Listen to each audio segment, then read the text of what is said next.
Holistic concept of human being. आज इस विषय पर हम बात करेंगे। केवल बात ही नहीं करेंगे, इस विषय को डीप में जाकर समझेंगे। ह्यूमन बीइंग दो शब्दों से बना हुआ है, दो वर्ड से बना हुआ है, ह्यूमन और बीइंग। ह्यूमन मतलब brain and body, being mind and soul. यानी ह्यूमन बीइंग के दो एस्पेक्ट्स हैं। एक है फिजिकल एस्पेक्ट्स जो दिखाई देता है, जिसे टच कर सकते हैं, ब्रेन एंड बॉडी, और एक एस्पेक्ट है मेटाफिजिकल एस्पेक्ट जिसे हम कहते हैं माइंड एंड सोल। क्लियर? इस बात को हम इस तरीके से भी कह सकते हैं कि ह्यूमन बीइंग के चार एस्पेक्ट्स हैं। पहला एस्पेक्ट जो बॉडी है, human body working as a complex machine. इसके अंदर बहुत सारे छोटे छोटे ऑर्गन्स लगे हुए हैं। ये ऑर्गन्स को हम एक स्पेयर पार्ट की तरह इमेजिन कर सकते हैं, और इस पूरी मशीन को रन करता है, कंट्रोल करता है ब्रेन।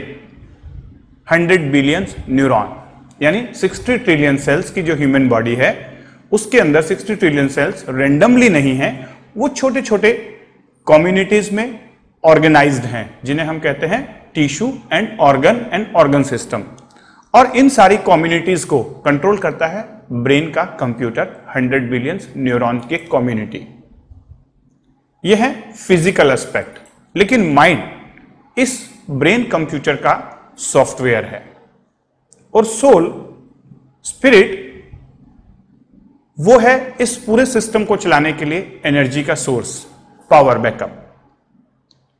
और that source is connected with universe और गॉड और supreme power, the supreme source of energy, और इस सिस्टम को रन करते हैं। Holistic concept of human being को हम MBBS, mind, brain, body and soul, इस नाम से भी जान सकते हैं। और इस mind, brain, body, soul system के अंदर एक कनेक्शन पॉइंट है, वो है life force energy, bio electrical current. You call it प्राणा, यू कॉल इट ची।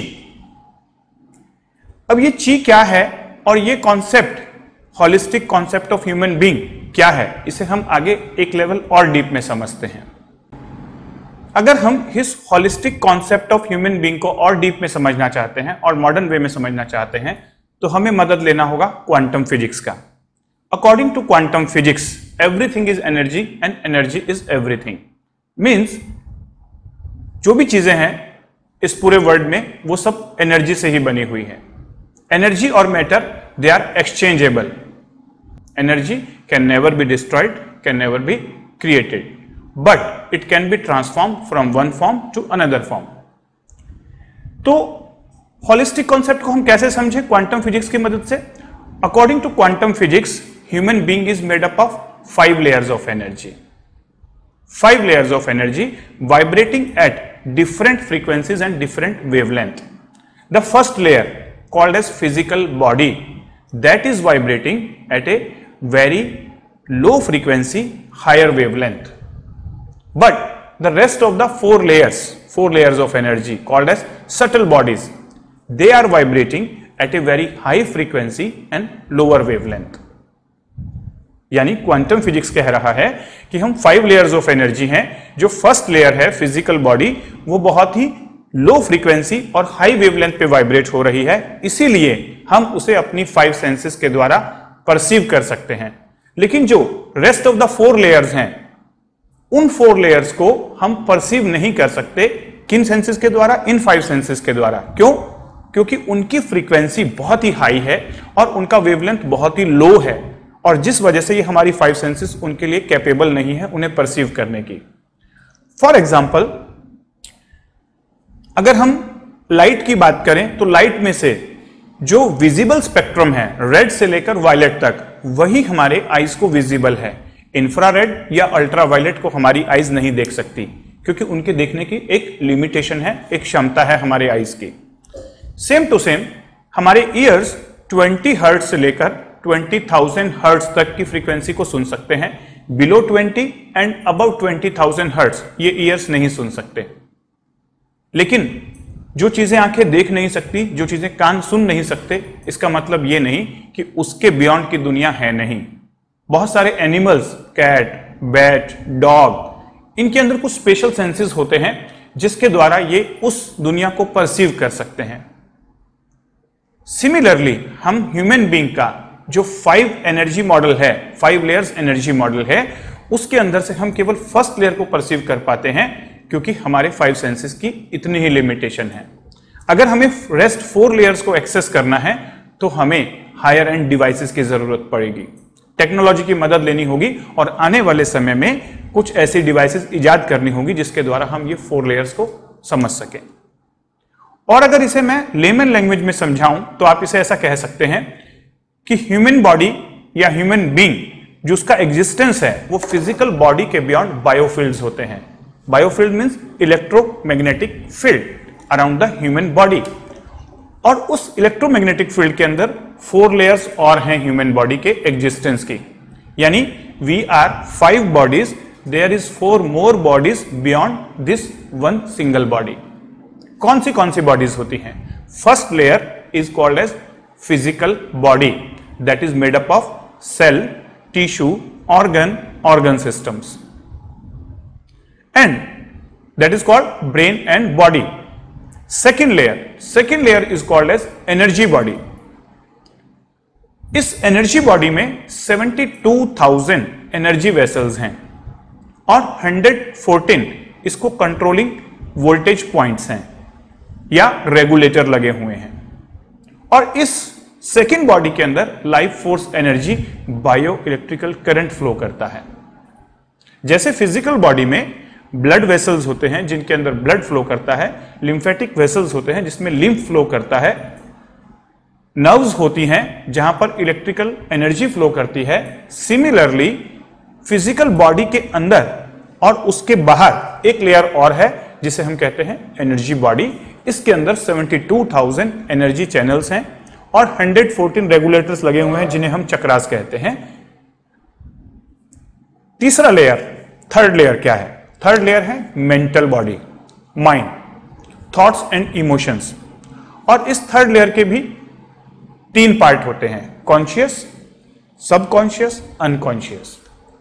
Conscious mind with the help of 5 senses हमें कॉन्शियस रखता है, अलर्ट रखता है, इंफॉर्मेशन को रिसीव करता है।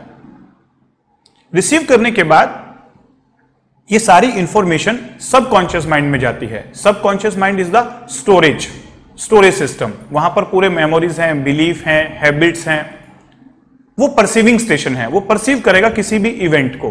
Conscious mind receiving station, subconscious mind perceiving station. किसी भी घटना को आप कैसे समझते हैं, कैसे देखते हैं, क्या मीनिंग निकालते हैं, ये सबकॉन्शियस माइंड के ऊपर डिपेंड करेगा। और अनकॉन्शियस माइंड सबकॉन्शियस माइंड की डीपेस्ट लेयर होता है जहां पर हमारे बॉडी के डिफॉल्ट सेटिंग्स होते हैं, ऑटोनॉमिक नर्वस सिस्टम का कंट्रोल पॉइंट्स होते हैं। फोर्थ लेयर इसके बियॉन्ड होती है जिसे हम कहते हैं इंटेलेक्चुअल लेयर। योर विजडम, आपकी अपनी समझ, आपकी अपने अंदर की एक आवाज। माइंड की प्रोग्रामिंग होती है बचपन से लेकर जब तक आप लाइफ जीते रहते हैं, दूसरे लोगों के द्वारा, इंफॉर्मेशन के द्वारा। लेकिन इंटेलेक्ट के पास अपना एक विजडम है, उसका कोई प्रोग्रामिंग नहीं कर सकता। जब एक बच्चा पैदा होता है उसकी अपनी एक इंटेलेक्ट होती है और उसका माइंड डेवलप हो रहा होता है, और कॉन्शियस माइंड और सबकॉन्शियस माइंड दोनों मिलकर बाहरी दुनिया के साथ चीजों को समझकर अपनी प्रोग्रामिंग कर लेते हैं और उसी के अकॉर्डिंगली उसके बिहेवियर्स होते हैं। उस बच्चे के बड़े होकर हैबिट्स होती हैं और उसकी डेस्टिनी डिसाइड होती है। लेकिन ये जो माइंड के बिहेवियर्स हैं ये तो माइंड लेयर से रिलेटेड हैं, लेकिन एक अंदर की आवाज होती है जो आपके अंदर से बार बार आती है, जो आपको बताती है कि क्या गलत है और क्या सही है। ये होता है आपका इंटेलेक्चुअल लेयर, विजडम लेयर, विज्ञान में कोश भी कहा जाता है इसे।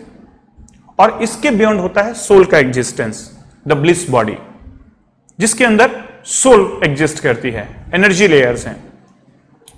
तो अगर मैं यूं कहूं कि ये जो ह्यूमन बीइंग है इसका जो मेटाफिजिकल एस्पेक्ट्स है ये है 4 लेयर्स, और जो फिजिकल एस्पेक्ट है वो 1 लेयर है जिसमें ब्रेन और बॉडी है।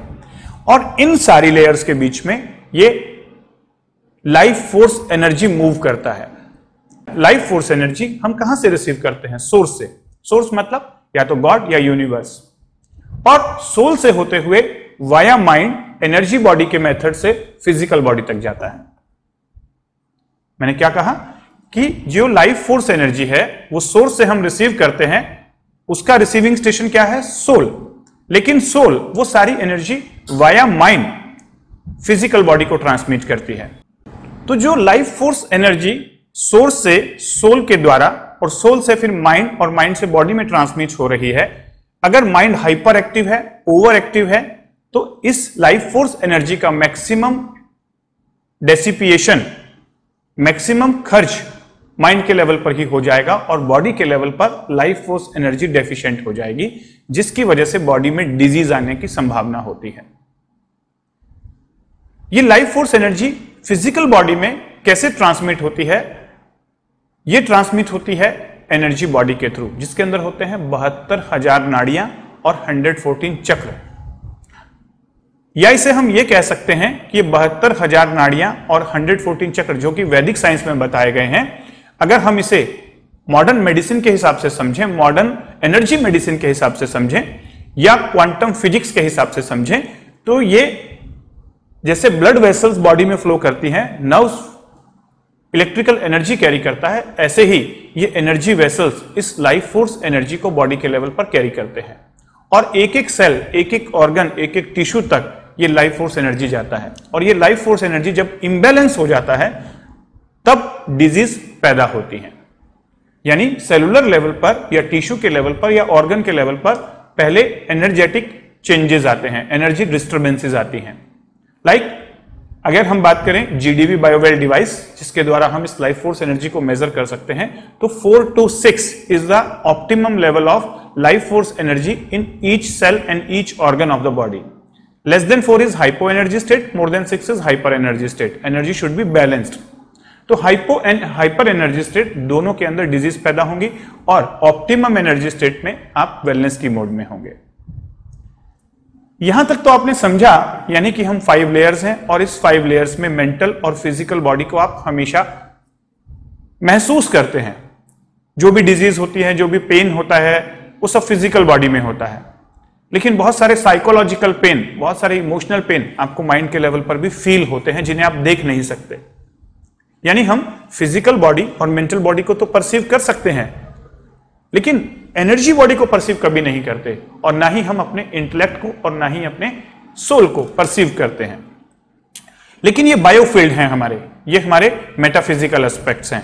आने वाले समय में ऐसी डिवाइसेस आ जाएंगी जहां से हम इस बायोफील्ड को एक्सेस कर पाएंगे और इस बायोफील्ड में से एनर्जी और इंफॉर्मेशन दोनों रिट्राइव कर पाएंगे और उसको एनालाइज करके उस बायोफील्ड को मैनिपुलेट भी कर पाएंगे, उस बायोफील्ड को रीऑर्गेनाइज भी कर पाएंगे और बायोफील्ड से रिलेटेड प्रॉब्लम्स को ठीक भी कर पाएंगे। अभी तक आपने holistic concept of human being में 5 लेयर्स ऑफ ह्यूमन एग्जिस्टेंस को समझा। अब मैं जो सेकंड लेयर की बात कर रहा हूं वो बहुत इंपॉर्टेंट लेयर है, that is called energy body, subtle energy body. Physical body के बियॉन्ड एक बॉडी और है जिसे हम कहते हैं एनर्जी बॉडी। ये सटल है, इसकी फ्रीक्वेंसी हमारे फिजिकल बॉडी से ज्यादा हाई है, इसलिए हम इसे देख नहीं सकते। इसका मेन फंक्शन होता है पूरे शरीर के अंदर, पूरी बॉडी के अंदर एक एक सेल, एक एक ऑर्गन, एक एक टिश्यू तक लाइफ फोर्स एनर्जी को ट्रांसमिट करना।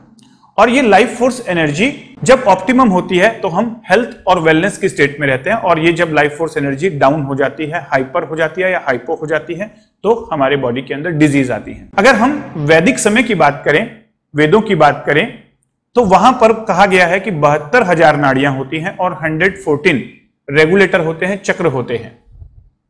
यानी जो वेदों में कहा गया है, जो पुराने शास्त्रों में कहा गया है कि 72,000 नाड़ियां रैंडमली होती हैं, ये कोई सिस्टमेटिकली अरेंज नहीं होती और एक दूसरे को कट भी करती हैं, और अलग अलग नाड़ी को अलग अलग नाम दिए गए हैं। जहां पर 2 नाड़ीज एक दूसरे को कट करेंगी, एक दूसरे को क्रॉस करेंगी, वहां पर कुछ रेगुलेटर होंगे एनर्जी के फ्लो को रेगुलेट करने के लिए। जैसे घर में रेगुलेटर लगा होता है पंखे के एयर को कंट्रोल करने के लिए, इलेक्ट्रिसिटी को अप डाउन करने के लिए एमसीबीज लगे होते हैं। सिमिलरली इस फिजिकल बॉडी के अंदर एनर्जी बॉडी जो होती है, वहां पर जो एनर्जी वेसल्स हैं 72,000 नाड़ियां, वो जब एक दूसरे को क्रॉस करती हैं तो वहां पर कुछ रेगुलेटर पॉइंट होते हैं, इन्हें चक्र कहा जाता है। यूं कहें कि 7 मेजर चक्र होते हैं और रेस्ट 114 में से अगर हम 7 माइनस करें तो 107 माइनर चक्र होते हैं। ट्रेडिशनल चाइनीज मेडिसिन मेरिडियन की बात करता है, उसके अकॉर्डिंगली बॉडी के अंदर 14 मेरिडियंस होती हैं, 2 सेंट्रल और 12 पेरिफेरल। जो सेंट्रल मेरिडियंस होती हैं उन्हें कहा जाता है, जो फ्रंट में होती है कॉन्सेप्शनल वेसल और जो बैक साइड में होती है उसे कहा जाता है governing vessel. Conceptual and governing ये मेजर सिंगल वेसल्स होती हैं। लेकिन इसके अलावा 12 पेयर्स जो बाइलेटरल होते हैं, दोनों तरफ होते हैं, मेरिडियंस होती हैं। इसमें से 6 यिन होती हैं और 6 यांग होती हैं। यिन मतलब फीमेल एनर्जी और यांग मतलब मेल एनर्जी। जो यांग वेसल्स हैं उनके अंदर एनर्जी डाउनवर्ड फ्लो करती है और यिन वेसल्स में एनर्जी अपवर्ड फ्लो करती है। जो यांग एनर्जी वेसल्स हैं वो हॉलो ऑर्गन के साथ जुड़ी होती हैं जिनमें कैविटी होती है, like stomach, small intestine, large intestine. और जो यिन ब्लड वेसल्स हैं, यिन एनर्जी वेसल्स हैं, वो जुड़ी होती हैं सॉलिड ऑर्गन्स के साथ, जैसे स्प्लीन, हार्ट, लंग, लीवर। अगर हम ट्रेडिशनल चाइनीज मेडिसिन की बात करें और ट्रेडिशनल इंडियन आयुर्वेद या योग की या चक्र विज्ञान की बात करें तो दोनों के बीच में कुछ सिमिलरिटी है, कुछ कॉरेस्पॉन्डेंस है, कुछ दोनों के बीच में समानता है। कैसे? योग में कहा गया, चक्र विज्ञान में कहा गया 72,000 नाड़ियां होती है और 114 उनके रेगुलेटर चक्र होते हैं। और ट्रेडिशनल चाइनीज मेडिसिन कहता है कि टोटल 12 मेरिडियंस होती हैं। तो अगर हम 72,000 को 12 से डिवाइड करें, 72,000 divided by 12 is equal to 6,000, तो हम ये कह सकते हैं कि 6,000 एनर्जी वेसल्स मिलकर एक ग्रुप बनाती हैं और उस ग्रुप को वो पर्टिकुलर मेरिडियन कंट्रोल करती है या वो एक पर्टिकुलर मेरिडियन रिप्रेजेंट करती है। और जैसे ईडा पिंगला सुषुम्ना नाड़ी होती है, वैसे ही ट्रेडिशनल चाइनीज मेडिसिन में कंसेप्चुअल वेसल और गवर्निंग वेसल जो सेंट्रल है, क्योंकि उसकी लोकेशन सेम होती है स्पाइन के सामने और बैक साइड में, और यहां पर भी ईडा पिंगला सुषुम्ना को वहीं पर दिखाया गया है। यानी कि कॉन्सेप्ट सेम था, उस कॉन्सेप्ट को अलग अलग लोगों ने अलग अलग तरीके से परसीव करके उसकी प्रैक्टिकल नॉलेज को उस समय डे टू डे लाइफ के लिए इंप्लीमेंटेशन करने के लिए उसको उस तरीके से बनाया। लेकिन दोनों सिस्टम का मोटो एक ही था, लोगों की लाइफ में हेल्थ लेकर आना, वेलनेस लेकर आना, फिजिकल हेल्थ, इमोशनल हेल्थ और मेंटल हेल्थ को ठीक रखना। और ये लाइफ फोर्स एनर्जी का कॉन्सेप्ट सभी रिलीजन्स में है। चाइनीज मेडिसिन की बात करें, तिब्बतियन सिस्टम की बात करें, मिस्र के सिस्टम की बात करें, इंडियन की बात करें, तो ये ईस्टर्न फिलॉसफी में हर जगह पर ये life force energy concept, bio electrical energy concept देखने को मिलता है।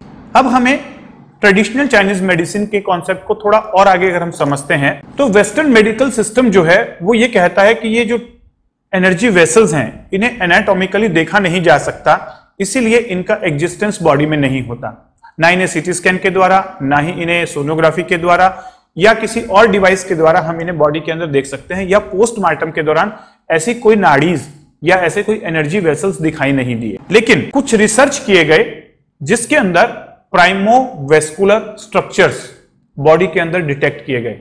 ये प्राइमोवेस्कुलर स्ट्रक्चर्स कुछ टिश्यू हैं जो ब्लड वेसल्स और आर्टरीज के अलोंग रन करते हैं, फाइन थ्रेड्स लाइक स्ट्रक्चर्स। इसके ऊपर काफी स्टडीज हो चुकी हैं, बहुत सारे पेपर प्रेजेंट हो चुके हैं और इन्हें कहा गया है कि ये कॉरस्पॉन्डिंग सिस्टम है बॉडी के अंदर जो मेरिडियंस या नाड़ी को रिप्रेजेंट करता है। यानी हम यूं कहें कि वेस्टर्न मेडिकल सिस्टम अभी तक ब्लड वेसल्स यानी कार्डियोवेस्कुलर सिस्टम, लिम्फेटिक सिस्टम और नर्वस सिस्टम को ही एक्सप्लोर कर पाया, और कुछ स्ट्रक्चर्स बॉडी के अंदर और हैं जिन्हें प्राइमोवेस्कुलर स्ट्रक्चर्स कहा जाता है, जिनका अभी एक्सप्लोरेशन बचा हुआ है, जिनके बारे में अभी समझना बचा हुआ है, उस पर और ज्यादा रिसर्च की जरूरत है। और ये जो प्राइमोवेस्कुलर स्ट्रक्चर्स है ये equivalent to life force energy के है, यानी ये जो प्राइमोवेस्कुलर स्ट्रक्चर है ये लाइफ फोर्स एनर्जी को कैरी करता है, जो कि ट्रेडिशनल चाइनीज मेडिसिन में मेरिडियंस के बारे में बताया गया और जो कि इंडियन वैदिक सिस्टम के अंदर नाड़ियों के द्वारा कहा गया। तो इन दोनों के बीच में कुछ समानता है जिसे अभी आगे आने वाले समय में रिसर्च और मोर रिसर्च की जरूरत है। मैंने यहां पर बात किया था एनर्जी बॉडी का, ट्रेडिशनल चाइनीज मेडिसिन का, नाड़ियों का, चक्रों का और प्राइमोवेस्कुलर स्ट्रक्चर्स का। यानी ये प्रूव हो गया कि ह्यूमन बॉडी के अंदर कोई ऐसी स्ट्रक्चर्स हैं जिन्हें प्राइमोवेस्कुलर स्ट्रक्चर कहा जाता है, जो नाड़ी और ट्रेडिशनल चाइनीज मेडिसिन की मेरिडियंस को एक्सप्लेन करती है। और दूसरी बात ये समझ में आई कि ट्रेडिशनल चाइनीज मेडिसिन की जो नाड़ियां हैं जो एक्यूप्रेशर, एक्यूपंक्चर में यूज होती हैं, और हमारा जो वैदिक सिस्टम के अंदर नाड़ियों का सिस्टम कहा गया, इसमें कुछ समानता है।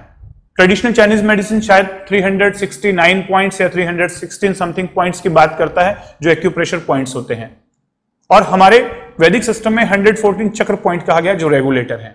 अगर मैं दोनों को एक सेम फिलॉसफी में रखूं तो हमारे शरीर के अंदर एक लाइफ फोर्स एनर्जी को कैरी करने के लिए एक सिस्टम और है जो नर्वस सिस्टम, लिम्फेटिक सिस्टम और कार्डियोवेस्कुलर सिस्टम के बियॉन्ड है, जिसे हम अभी तक एक्सप्लोर नहीं कर पाए, और वही प्राइमोवेस्कुलर स्ट्रक्चर शायद उसका एक पार्ट हो सकते हैं। और इन नाड़ियों में लाइफ फोर्स एनर्जी फ्लो करती है और एक एक सेल, एक एक ऑर्गन, एक एक टिश्यू तक वो लाइफ फोर्स एनर्जी जाती है, और ये लाइफ फोर्स एनर्जी जब डिस्टर्ब होती है तब हमें डिजीज होती है। वेस्टर्न मेडिकल सिस्टम डिजीज की बात फिजियोलॉजी चेंज होने से, पैथोलॉजी चेंज होने से, एनाटॉमिकल चेंजेस आने से तब मानता है कि डिजीज पैदा हुई, लेकिन इन सबसे पहले फिजियोलॉजी, बायोकेमिकल, पैथोलॉजिकल चेंजेस आने से पहले सेलुलर लेवल पर एनर्जेटिक चेंजेस आते हैं। यानी वहां के एनर्जी, ये जो लाइफ फोर्स एनर्जी है, उसकी ऑप्टिमम लेवल से डिस्टर्बेंस होनी शुरू हो जाती है, या तो हाइपो में या हाइपर में, और तब जाकर first energy changes, then physiological, then biochemical, then pathological, anatomical, ये सीक्वेंस होती है चेंजेस की। तो वेस्टर्न मेडिसिन फिजियोलॉजिकल और बायोकेमिकल चेंजेस को तो डिटेक्ट कर पा रहा है, लेकिन उसके नीचे की जो बात है, उससे पहले की जो बात है, प्रिवेंटिव एस्पेक्ट, एनर्जी चेंजेस, उस पर अभी काम करने की और गुंजाइश है। अब ये डिजीज क्यों पैदा होती है? अकॉर्डिंग टू एनर्जी मेडिसिन, जो डिजीज पैदा होती है उसका मेन कारण है जो ये एनर्जी वेसल्स हैं, ये ब्लॉक हो जाती हैं। जैसे ब्लड वेसल्स ब्लॉक हो जाती हैं एक्स्ट्रा फैट की वजह से, कोलेस्ट्रॉल की वजह से, ट्राइग्लिसराइड की वजह से, और ब्लड फ्लो कम हो जाता है तो इस्चीमिया हो जाता है, ऑर्गन डैमेज हो जाता है। उसी प्रकार से ये एनर्जी वेसल्स में अगर ब्लॉक हो जाए, क्लॉगिंग हो जाए, ऑब्स्ट्रक्शन हो जाए, तो जिस ऑर्गन को वो एनर्जी वेसल सप्लाई कर रहा है वो रुक जाएगा, और वहां पर उस ऑर्गन के अंदर एनर्जी चेंजेस आएंगे, फिर वो later on physiological, biochemical, pathological changes में कन्वर्ट हो जाएंगे। इतना डीप लेवल है ये। और ये जो एनर्जी वेसल्स हैं, नाड़ीज हैं या मेरिडियंस हैं, ये क्यों ब्लॉक होते हैं? कई कारण से। पहला कारण है मेंटल स्ट्रेस। माइंड के लेवल पर अगर हम स्ट्रेस फील कर रहे हैं तो वो स्ट्रेस इन एनर्जी वेसल्स के अंदर में लाइफ फोर्स एनर्जी को ब्लॉक कर देता है। दूसरा कारण है emotional stress. Disturbed emotions in energy vessels को ब्लॉक कर देती हैं। इमोशंस, थॉट्स एंड इमोशन, यानी माइंड के लेवल की ही बात कर रहा हूं मैं, लेकिन thoughts, over thinking, negative thinking वो अलग पार्ट है। इमोशंस जब हम उसके अंदर फीलिंग ले आते हैं, और वो नेगेटिव फीलिंग्स, वो इमोशनल डिस्टर्बेंसेस इन एनर्जी वेसल्स के अंदर उस एनर्जी के फ्लो को ब्लॉक कर देते हैं। इसीलिए psychosomatic disease concept energy medicine के द्वारा, ट्रेडिशनल चाइनीज मेडिसिन के द्वारा या चक्र विज्ञान के द्वारा एक्सप्लेन होता है। जितने भी आपके इमोशनल इश्यूज हैं चाइल्डहुड से लेकर अभी तक, वो सारे के सारे कहीं लेवल पर स्टोर होते हैं। यानी पास्ट के कुछ इश्यूज हैं वो सारे आपके ब्रेन और माइंड में स्टोर होते हैं, ये तो आप मानते हैं ना, वो मेमोरी बन जाते हैं। माइंड एक सॉफ्टवेयर है, उसके अंदर जस्ट फाइलें बन जाती हैं, ब्रेन के कंप्यूटर में फाइलें बन जाती हैं, न्यूरॉन्स के अंदर स्टोर होता है, इतना तो हमें मालूम है। लेकिन उसके बियॉन्ड एक एक पास्ट के पेनफुल इवेंट्स हमारे सेल के अंदर में भी स्टोर होते हैं, सेलुलर मेम्ब्रेन पे स्टोर होते हैं, ऑर्गन्स में स्टोर होते हैं, और डीएनए तक ट्रांसमिट हो सकते हैं, डीएनए में अल्टरेशन कॉज कर सकते हैं ये इमोशंस। यानी एक तरफ ये जो इमोशंस हैं ये हमारे ब्रेन, माइंड, टिश्यू, ऑर्गन और सेल इस लेवल पर चेंजेस ला रही हैं, और दूसरी तरफ ये जो लाइफ फोर्स एनर्जी है उसके फ्लो को ब्लॉक कर देती हैं। और ये जो ब्लॉकेज है ये फिर डिजीज पैदा करता है। फिजिकल इनएक्टिविटी भी एक कारण हो सकता है इन एनर्जी वेसल्स के ब्लॉक होने का। इसीलिए योग के द्वारा, आसन के द्वारा या प्राणायाम के द्वारा इन एनर्जी वेसल्स के अंदर मूवमेंट करवाई जाती है ताकि आप इस लेयर को एक्टिवेट रख सकें। यानी कि हमारी जो ईस्टर्न फिलॉसफी है, holistic concept of human being है, उसका मतलब यह है कि जो 5 लेयर हैं, ये पांचों लेयर आपस में जुड़ी हुई हैं, इंटरकनेक्टेड हैं, और माइंड से आप फर्स्ट लेयर में यानी फिजिकल बॉडी में डिजीज पैदा करते हैं, साइकोसोमेटिक। हरी, वरी और करी जो आज का लाइफस्टाइल है, सारा दिन भागदौड़, किसकी भागदौड़? बॉडी की नहीं, माइंड की। Mind hyper active, body inactive. Worry, full of tensions, stress, पता नहीं कहां जाना है बट सब भाग रहे हैं। लाइफस्टाइल डिस्टर्ब है, डे साइकिल डिस्टर्ब है, सोने का समय डिस्टर्ब है, उठने का समय डिस्टर्ब है, खाने का समय डिस्टर्ब है, बायोलॉजिकल क्लॉक रिवर्स चल रहा है। केवल स्टाइल रह गया आजकल के लाइफस्टाइल में। Today's lifestyle have only style, no life in it. और इसी वजह से ये बीमारियां हमारे फिजिकल बॉडी के लेवल पर पैदा हो रही। Physical stress, mental stress, emotional stress, और उसके अलावा जो बची कुची कसर थी वो खत्म कर दी रेडिएशन और केमिकल्स ने। Unhealthy food, junk food, chemical food और रेडिएशंस, मोबाइल के रेडिएशंस, कंप्यूटर के रेडिएशन, गैजेट्स के रेडिएशन, एसी के रेडिएशन, इलेक्ट्रिकल वायरिंग के रेडिएशंस, तो रेडिएशंस, केमिकल्स, ये सारी चीजें हमारे बायो इलेक्ट्रोमैग्नेटिक फोर्सेस जो हमारे ऑरा के अंदर हैं, जो हमारे बायोफील्ड के अंदर हैं, बायोफील्ड को डिस्टर्ब कर रही हैं। और mental stress, emotional stress life force energy को और कम कर रहा है। केमिकल फूड, रेडिएशंस तीसरे लेवल पर कम कर रही हैं। और ये सब मिलाकर देखें तो यही कारण है आज की लाइफ में बीमारियों की भरमार है। क्या करना होगा? बदलना होगा हमें अपनी सोच को। हमें जरूरत है जो ट्रेडिशनल या मॉडर्न मेडिकल सिस्टम चल रहा है उसके साथ एक integrated holistic health care system की। क्या है ये integrated holistic health care system? Integration of other pathies. कौन सी पैथीज? जो होलिस्टिक वे में काम कर सके। Integration of holistic pathies with sympathy and empathy. Sympathy और एम्पैथी होना बहुत जरूरी है। With doctor patient relationship. Doctor को अपनी रिस्पॉन्सिबिलिटी लेनी होगी, लेकिन पेशेंट को भी अपनी रिस्पॉन्सिबिलिटी लेनी होगी। अगर हम इस वे में काम करेंगे integrated holistic health care system में, जहां पर हम इंटीग्रेट करेंगे बहुत सारी साइंसेस का, क्योंकि फिजिकल बॉडी के लिए मेडिकल साइंस एक अच्छी साइंस हो सकती है, but metaphysical aspect, energy body, mental body, soul, intellect, उसके लिए वेस्टर्न मेडिकल सिस्टम सफिशिएंट नहीं है। वेस्टर्न मेडिकल सिस्टम के अंदर ये 4 लेयर्स की बात नहीं होती, मेटाफिजिकल एस्पेक्ट्स की बात नहीं होती। बहुत समय पहले केवल फिजिकल बॉडी की डिजीज को ही डिटेक्ट किया जाता था। बाद में जब साइकोलॉजी आया तो इस मेडिकल सिस्टम के अंदर साइकोलॉजिकल कॉन्सेप्ट को जोड़ा गया। लेकिन आज समय आ गया है हमें मेडिकल सिस्टम के साथ, बॉडी के सिस्टम के साथ, साइकोलॉजी के साथ साथ ये बायोफील्ड की साइंसेस को भी जोड़ने की जरूरत है। हमें ह्यूमन बीइंग को मेटाफिजिकल एस्पेक्ट को समझकर उसके लिए भी हमें काम करना होगा, तब जाकर कंप्लीट हेल्थ केयर सिस्टम बन पाएगा। और कोरोना पेंडेमिक ने हमें यह समझा दिया कि हम फिजिकल एस्पेक्ट के beyond mentally, socially, spiritually, emotionally sub level पर डिस्टर्ब हुए। और इसी वजह से कोरोना के दौरान बहुत सारा हमें फिजिकल, मेंटल, सोशल ट्रॉमा हुआ। अब हमें एक ऐसे हेल्थ केयर सिस्टम की जरूरत है जो कि इंटीग्रेटेड हो, होलिस्टिक हेल्थ केयर की बात करता हो, फिजिकल और मेटाफिजिकल दोनों एस्पेक्ट की बात करता हूं।